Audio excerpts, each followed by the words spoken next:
جو رشتے ہماری طاقت ہوتے ہیں اکثر وہی ہماری کمزوری بھی ہوتے ہیں۔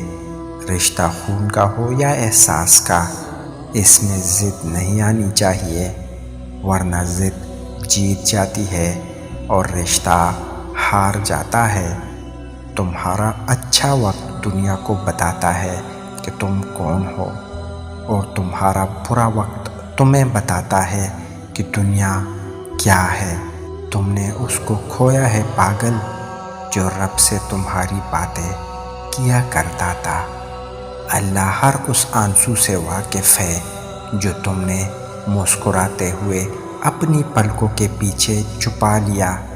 وہ ہر اس دعا سے واقف ہے جس کے لیے ہاتھ اٹھاتے ہوئے تمہارا دل تکلیف سے پھٹ رہا تھا۔ اللہ تمہاری شہ رگ سے بھی زیادہ قریب ہے، بس اس کو محسوس کرو۔ ہمیشہ متوجہ رہیں اپنے رب کی طرف۔ محبت میں تیسرا فریق شرک ہے، اور شرک جب الرحمن کو نہیں گوارا تو اس کی مخلوق کو کیسے ہو سکتا ہے۔ محبت میں غلطیاں قابل معافی ہوتی ہیں، مگر شرک ناقابل معافی ہی رہے گا۔ ایسے ہی ہے جیسے چوری اور غداری میں فرق ہے۔